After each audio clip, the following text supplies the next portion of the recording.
दुनिया में आपको जो काम करना है वो एक चीज है, आप उसे कैसे करते हैं वो अलग चीज है। जब आप दबाव की बात करते हैं तो आप ये नहीं कह रहे कि क्या करना है और क्या नहीं करना है, आप कह रहे हैं कि जीवन में चीजों को कैसे करना है। अगर एक डिजाइन स्कूल चलाना एक बड़ा दबाव बन रहा है और अगर एक व्यवसायी की तरह जीना दबाव बन रहा है तो इसे मत कीजिए, बीच पर टहलने चले जाइए। लेकिन वहां भी दबाव है ना? तो दबाव नौकरी या उस ओहदे के कारण नहीं है जिसे आप संभाल रहे हैं। दबाव और तनाव इसलिए हो रहा है क्योंकि आप नहीं जानते कि अपने शरीर को कैसे संभालें, अपने मन को कैसे संचालित करें और अपनी भावनाओं को कैसे संभालें।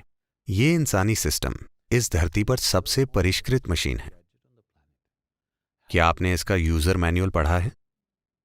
पूरी समस्या यही है। अगर आप वैसा करते हैं तो बाहरी परिस्थितियां बस एक खेल जैसी होंगी। आप किस हद तक खेल सकते हैं? हो सकता है कि आप मेरी तरह ना खेल पाएं, लेकिन आप अपनी सर्वोच्च क्षमता से खेलेंगे और ये ठीक है।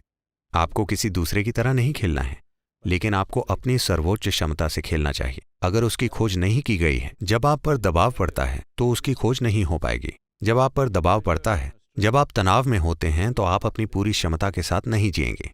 जब आप दबाव में हों तो छोटे मोटे काम भी नहीं हो पाएंगे। अगर आपके भीतर एक खास स्तर की शांति और मिठास है तो आपका शरीर और आपकी बुद्धिमत्ता पूरी तरह से काम करेगी। So, this is about playing this life out. This is not about proving something to somebody. तो ये इस जीवन को पूरी तरह से खेलने के बारे में, ना कि किसी को कुछ साबित करने के बारे में। बात बस इतनी सी है कि अगर आप सफल होना चाहते हैं, आखिरकार आपके आसपास का हर कोई सफलता का ही सम्मान करेगा, ठीक है? अगर आप सफल होना चाहते हैं तो आपको अपने भौतिक शरीर और अपने मन का पूरे तरीके से उपयोग करना सीखना होगा। तो केवल दो ही चीजों का, और यकीनन बाहरी हालातों को नियंत्रित करना होगा। पर बाहरी हालातों को संभालना मूल रूप से इस पर निर्भर करेगा कि आप अपनी बुद्धिमत्ता और अपने शरीर का कितने अच्छे से उपयोग कर सकते हैं। अब जब आप दबाव पैदा कर रहे होते हैं तो एक स्तर पर इसका मतलब है कि आपकी बुद्धि आपके खिलाफ हो गई है।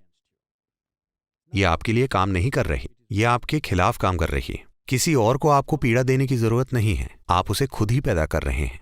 तो आप कह रहे हैं कि खुशी तभी आ सकती है जब आप सफलता प्राप्त करें? नहीं नहीं नहीं नहीं नहीं, मैंने ऐसा कुछ नहीं कहा। मैं ये कह रहा हूं कि अगर आप खुश हैं, सिर्फ तभी आपका शरीर और मन सबसे अच्छे स्तर पर काम करेंगे। अगर वे अपने सर्वश्रेष्ठ पर काम करते हैं तो आपकी अपनी काबिलियत और हमारे आसपास के हालात वो कैसे काम कर रहे हैं, इस पर सफलता निर्भर करेगी। आपकी सफलता सिर्फ आपकी योग्यता के बारे में नहीं है, हालात भी मौजूद हैं। ये सारी चीजें जिस तरह साथ आती हैं उससे सफलता का स्तर तय होगा।